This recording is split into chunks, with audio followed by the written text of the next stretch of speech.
Bonjour à tous, j'espère que vous allez bien. Pour ma part, ça va. C'est un premier test avec un micro, hein. Ça y est, j'ai un micro. J'ai un micro, bonjour.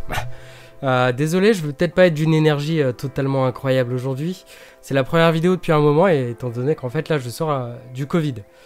Donc je suis encore un peu fatigué, je suis encore un peu tout mou. Mais bon, je pense que ça devrait le faire pour une petite vidéo tranquille. On va commencer donc les achats manga mensuels. Évidemment, il y en a un petit paquet, vous vous en doutez.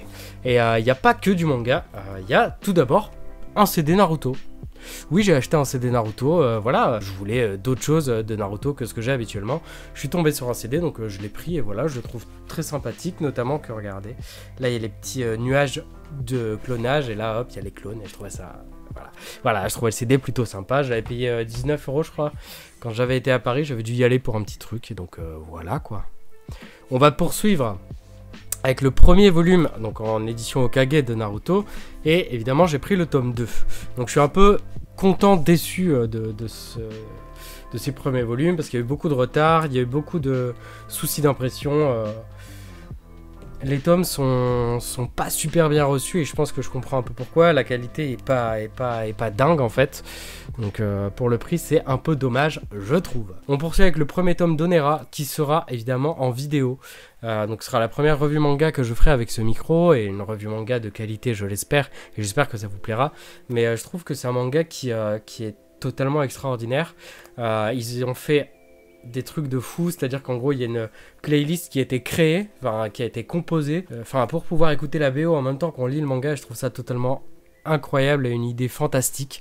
Franchement le manga était assez ouf au niveau du dessin comme du scénario.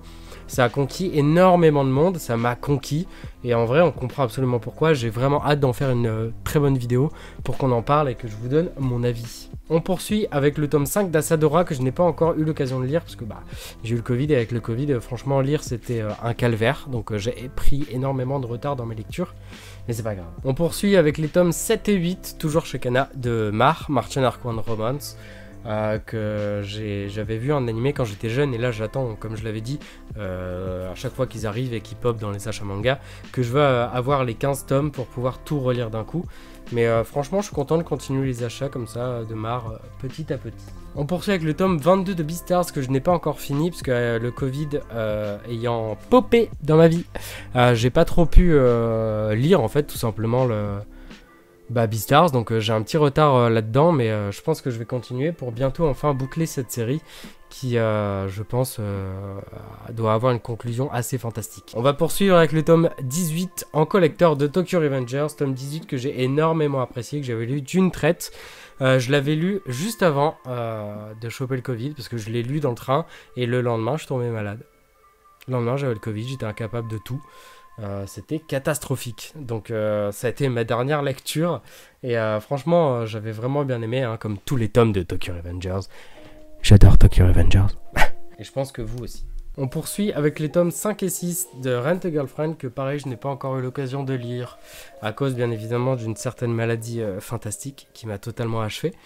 Mais j'aime vraiment beaucoup cette série que je trouve sympa et qui approche sa conclusion apparemment au Japon. Donc ça fait plaisir. Parce que j'aime pas trop les séries trop longues. Déjà qu'on est à plus de 20 tomes, c'est bon. Hein. Le premier volume de Reaper que je n'ai pas encore fini, puisque pareil, je l'avais commencé dans le train. Et vous connaissez la suite. Mais je trouve ça vraiment sympa. Il y a beaucoup de dialogues, beaucoup d'informations. C'est peut-être un peu le point difficile de la série, c'est qu'il y a tellement de dialogues, il y a tellement de choses à retenir dans le monde que vraiment ça fait un peu bourrage de crâne sur un premier volume. C'est énorme. Donc c'est dommage. Mais sinon, franchement, j'aime vraiment bien. C'est très sympa, hein. Beaucoup de clins d'œil à Power Rangers et à beaucoup d'autres séries, je trouve ça vraiment cool. On poursuit avec le premier volume de l'extraordinaire apothicaire. Delcourt a fait une connerie je trouve en changeant le nom. Parce que de base l'animé c'est The Saint Magic Power is Omnipotent. Et pour tout le monde, pour beaucoup de personnes, ça restera ce titre. Et donc quand ça c'est sorti, j'avais même pas encore fait le lien. J'ai dû feuilleter et lire derrière pour me dire tiens en fait je connais. Et moi qui avais beaucoup apprécié l'animé, j'ai été également conquis par cette œuvre qui était très sympa. Donc c'est pas vraiment un isekai puisque l'héroïne ne meurt pas. Mais si vous voulez un petit bonus et savoir un peu plus mon avis là-dessus, je vous conseille d'aller voir mon petit post Instagram. Petit coup de pub Instagram évidemment. Le tome 3 de Couple of Cuckoos que je n'ai pas lu Mais j'aime beaucoup la série, l'animé, j'ai pas encore eu l'occasion de le regarder. J'ai pas pris le temps. J'ai commencé à lire Couple of Cuckoos, j'ai lu genre 4 pages, je crois. Mais j'aime bien, je trouve ça très léger comme lecture, c'est assez drôle, très actuel. Donc non, je trouve ça très sympa et très réussi. Le tome 3 et 4 de Fortnite of the Apocalypse, pareil, j'ai pas encore eu l'occasion de le lire. J'ai lu les 2 premiers tomes, hein, comme vous le savez, j'ai envie d'en faire une vidéo à un moment. Je ne sais pas quand, mais j'en ferai une, je pense. Et Andrea, avec qui j'ai discuté aujourd'hui, je sais pas si vous vous souvenez, pour les vieux qui étaient là depuis un moment, Andrea, on a échangé sur nos points de vue sur cette série, puisqu'il est également au tome 2, et pour l'instant, on est tous les deux vaguement conquis. Ça veut dire ce que ça veut dire, c'est un peu compliqué, c'est un démarrage assez difficile, je trouve, pour la série. Mais bon, on verra bien ce que ça donne pour la suite, hein. Le tome 11 de Full Metal en perfect, que bien évidemment, comme tout le reste, en fait, j'ai pas eu l'occasion de le lire. Parce que j'ai pas le temps, j'ai le Covid, il y a beaucoup déjà de lectures qui m'attendent, donc c'est un peu compliqué en ce moment. Mais je vais essayer de rattraper tout ça et de faire plein de petits posts Instagram pour les nouvelles séries.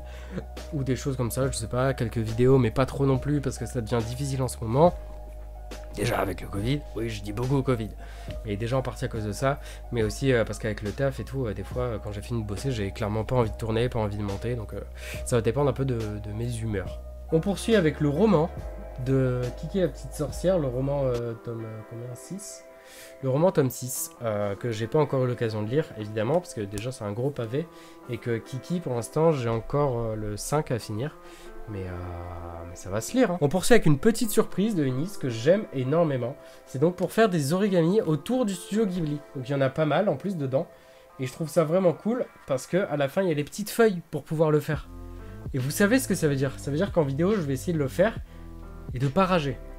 C'est difficile. Je vais essayer d'en faire des simples, des moyens. Je vais essayer d'en faire 3, un simple, un moyen, un compliqué.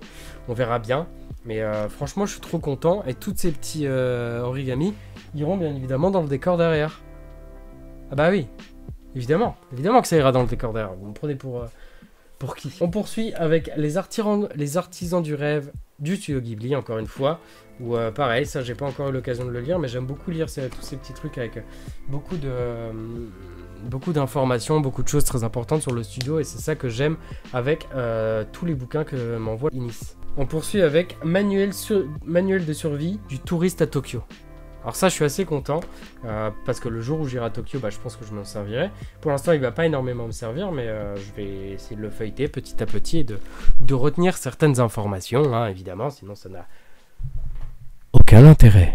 Et on finit avec l'Animeland Extra, vous savez c'est ma petite lecture toilette, mais dedans il y a un poster de Onera, donc ça c'est très intéressant parce que du coup forcément le poster ira dans le décor quand je ferai ma petite revue manga dessus. Et voilà, petite lecture toilette. On s'arrête là. Je pense que ça va être l'une des vidéos les achats manga les plus rapides que j'ai faites.